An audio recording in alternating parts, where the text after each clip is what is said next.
বিসমিল্লাহির রহমানির রহিম। আসসালামু আলাইকুম everyone. Welcome back to my another cooking blog video Farzana's lifestyle. I hope আপনারা সবাই খুব ভালো আছেন। আজকে আমি আপনাদের সাথে শেয়ার করব দুর্দান্ত একটি রেসিপি। এটা খেতে ভেরি টেস্টি, দেখতে ইয়ামি, আর নামটাও আসাম। এনি গেস কি হতে পারে? ওয়েট, আমিই বলে দিচ্ছি। আজকে আমি আপনার সাথে শেয়ার করব চিকেন পকেট শার্মা। আর এই রেসিপিটা ঘরে বসে এত ইজিভাবে মেক করা যায়, আপনারা বুঝতেই পারবেন না। এই রেসিপিটা আমি আপনাদেরকে 2 স্টেপে শেয়ার করব।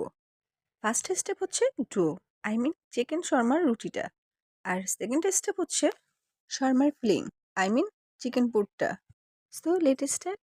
প্রথমেই আমি হচ্ছে শর্মার রুটির জন্য ডোটা রেডি করব। এই জন্য একটি বাটিতে আমি ময়দা নিয়ে নিচ্ছি। এখানে আমি 1 কেজি ময়দা পুরটাই ইউজ করব। এবার এর মধ্যে দিয়ে দেবো পরিমাণ মতো চিনি। শর্মার রুটি কিংবা নান রুটি, যে কোনো রুটিতেই কিন্তু চিনিটা ইউজ করতে হয়, তা না হলে কিন্তু ইস্টটা ভালো অ্যাক্টিভ হয় না। দেন এর মধ্যে দিয়ে দেবো সল্ট। এবার এর মধ্যে দিয়ে দেবো ইস্ট। এখানে ইস্টটা আমি সরাসরি ইউজ করছি, বিকজ আমার কাছে মনে হয় যে ইস্টটা আলাদাভাবে অ্যাক্টিভ করার চেয়ে এভাবে মাখালে ভালো ফল পাওয়া যায়। দেন এর মধ্যে দিব কুকিং অয়েল। এবার হাত দিয়ে ভালো করে সব কিছু একসাথে মিক্সড করে নিব। এবার এর মধ্যে দিয়ে দিব পাউডার মিল্ক, যেটা এই নানের টেস্টটাকে অনেক গুণ বাড়িয়ে দিবে। অবশ্যই চেষ্টা করবেন পাউডার মিল্ক ইউজ করতে। এবার আবারও সব কিছু ভালোভাবে মিক্সড করে নিব। দেন এখানে হচ্ছে কাউ মিল্কের সাথে হালকা পানি মিক্সড করে ময়দার মিশ্রণে ঢেলে দিব। দেন এটাকে এখন খুব ভালো করে মিক্সড করে নিতে হবে। আমার রুটির জন্য ডোটা রেডি হয়ে গেছে। এবার এটাকে উপরে একটু অয়েল মেখে এটাকে এখন ঢেকে রেখে দিতে হবে, যাতে ইস্টটা অ্যাক্টিভ হয়ে এই ময়দার ডোটা ডাবল হয়ে যায়। অয়েলটা দিলে উপরটা ড্রাইও হবে না, আর আমি যেটা দিয়ে এটাকে ঢাকবো সেটার সাথে লেগেও থাকবে না। এই তো আমি একটি র্যাপিং পেপার দিয়ে এটাকে ঢেকে দিলাম। এটাকে এখন রেস্টে রেখে দিব। সো এটাকে এখন সাইডে রেখে দিচ্ছি। দেন আমি এখন চিকেনটা ম্যারিনেট করে নিব। এখানে আমি চিকেন ম্যারিনেট করার জন্য সব মশলা রেডি করে রেখেছি। বাটা মশলা, গুঁড়া মশলা, লেবু, সয়া সস, টক দই। অ্যাট ফার্স্ট হচ্ছে আমি চিকেনে দিয়ে দিব লবণ। এবার এর মধ্যে বাটা মশলা দিব, আদা, জিরা, রসুন পেস্ট। দেন এর মধ্যে অ্যাড করব পাউডার মশলাগুলো। পাউডার মশলার মধ্যে আছে হলুদের গুঁড়ো, ধনিয়ার গুঁড়ো আর হচ্ছে মরিচের গুঁড়ো। এবার এর মধ্যে অ্যাড করব সয়া সস। আমি এখানে লাইট সয়া সস ইউজ করেছি, আপনার চাইলে এখানে ডার্কটাও করতে পারেন। দেন এর মধ্যে অ্যাড করব টক দই। আরও দেবো হচ্ছে গোলমরিচের গুঁড়ো আর লেবু রস।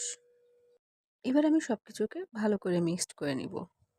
আমার সব কাজে আমার ছোট ছেলে অনেক হেল্প করে, তাই তার কাজ সে শুরু করে দিয়েছে। এবার অ্যাট লাস্ট এর মধ্যে আমি ইউজ করব সুগার। সুগারটা দেওয়ার পর এটাকে আবারও ভালোভাবে মিক্সড করে নিব। দেন এটাকে ম্যারিনেট করে রেখে দিব 10 মিনিটের জন্য। আপনার চাইলে বেশি সময়ও রাখতে পারেন। এখন চলে এসেছি কুকিং প্রসেসে। এর জন্য একটি প্যান নিচ্ছি আর এর মধ্যে দিয়ে দিচ্ছি কুকিং অয়েল। অয়েলটা একটু ভালোভাবে হিট হলেই এর মধ্যে দিয়ে দিব হচ্ছে ম্যারিনেট করা চিকেন। এবার চিকেনটাকে কিছু সময়ের জন্য তেলে হালকা ভেজে নেব। দেন এটাকে ঢাকনা দিয়ে ঢেকে কুক হতে দেব 10 মিনিটের জন্য। ফিরে আসছি 10 মিনিট পর। এদিকে আমার চিকেন থেকে পানি ছেড়ে দিয়েছে। এবার বারে বারে ভালো করে নাড়াচাড়া করে চিকেনটার পানিটা শুকিয়ে ফেলবো। আমার চিকেনটা রেডি হয়ে গেছে। মাশাআল্লাহ, খুব সুন্দর একটা কালার এসেছে চিকেনের। এবার এই চিকেনটাকে সাইডে রেখে দিব। আমি এবার সেই শর্মার রুটি বানাবো। এই জন্য সেই ডোটা দেখি কি অবস্থা এখন। এই হচ্ছে আমার ডো, মাশাআল্লাহ এত পরিমাণ ডাবল হয়েছে, কি বলবো, ডাবলেরও ডাবল হয়ে গেছে। আমার গামলার উপর দিয়ে পড়ে যাচ্ছে। মাশাআল্লাহ, অসংখ্য জালি সৃষ্টি হয়েছে। আমি যেমন ভেবেছিলাম তার চেয়েও অনেক ভালো হয়েছে আর কি। আমি এবার হাতে একটু তেল মেখে নিয়ে এটাকে ভালো করে মিক্সড করে নিচ্ছি। ডোটাকে আবার একটু ভালো করে মেখে নিতে হবে। দেন এখান থেকে অল্প অল্প করে ডো নিয়ে আমি এখন রুটি বেলে নিব। অ্যাকচুয়ালি আমি রুটিটা ভালো বেলতে পারি না, যার কারণে একটু সমস্যা হচ্ছিল। এবার আমি ট্রাই করছি। যেহেতু আমি পকেট শর্মা করব, এই জন্য রুটিটাকে একটু লম্বা করে বেলে নিয়েছি। দেন এর মধ্যে একটু অয়েল দিয়ে এর উপরে একটু ময়দার গুঁড়ো ছিটিয়ে দিচ্ছি, যাতে একসাথে একটা না লেগে যায়। যেহেতু এটাকে এখন আমি পকেটের মতো ভাঁজ করে দিব। আপনার চাইলে গোল শেপ দিয়েও এটা করতে পারবেন। সো আমি সেমভাবে যে কয়েকটা বানিয়ে নিয়েছি, এবার এগুলোকে কুকিং করে নিব। এই জন্য আমি একটি প্যান নিয়ে এর মধ্যে দিয়ে দিচ্ছি পানি, কারণ এটা আমি পানিতেই বয়েল করব। পানিতে বয়েল করলে রুটিটা অনেক সুন্দর ফুলে। এখন এই বানিয়ে রাখা রুটিগুলো আমি ভালো করে কুক করে নেব এই প্যানের পানির মধ্যে দিয়ে। এই তো আমার রুটিগুলো দেওয়া হয়ে গেছে। এটাকে এখন আমি ঢাকনা দিয়ে কিছু সময় কুক করে নিব। তো ঢাকনাটা তুলতেই দেখেন মাশাআল্লাহ এটা একদম ডাবল হয়ে গেছে ফুলে। এবারে এই রুটিগুলোকে উল্টে সেমভাবে অপর সাইড কুক করে নিব। এটা হচ্ছে আমার পকেট শর্মার রুটির ফাইনাল লুক। আমি সেমভাবে আরও কিছু রুটি এভাবে ভেজে নিয়েছি। এবার এর মধ্যে পুর ভরার পালা। এখন আমি পকেট শর্মার ফিলিংটা রেডি করে নিব। এই জন্য এখানে আমি শসা আর গাজর কুচি নিয়েছি। দিনের মধ্যে দিয়ে দিব আমার সেই রান্না করে রাখা চিকেনগুলো। আরও দিব হচ্ছে কাঁচা পেঁয়াজ, লেবুর রস, আর হচ্ছে শর্মা সস।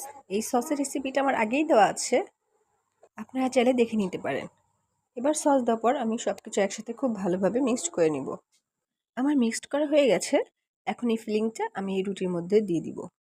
আপনারা আগেই দেখেছেন আমি রুটিটা পকেটের মতো একটু ভাজ করে নিয়েছিলাম। এখন এই ভাজের মধ্যেই দিয়ে দিচ্ছি চিকেন ফিলিংসটা। আমি সেমভাবে সবগুলো পকেট শর্মা বানিয়ে নিয়েছি। এই হচ্ছে আমার পকেট শর্মার ফাইনাল লুক। মাশাআল্লাহ, দেখতে অনেক ইয়ামি লাগছে। এইভাবে পকেট শর্মা বানালে ছোট বড় সবাই খুব পছন্দ করবে। হাইবার কেমন হয়েছে রেসিপিটি অফকোর্স কমেন্ট করে জানাবেন। ভালো থাকবেন। Thank you for watching. আল্লাহ হাফিজ।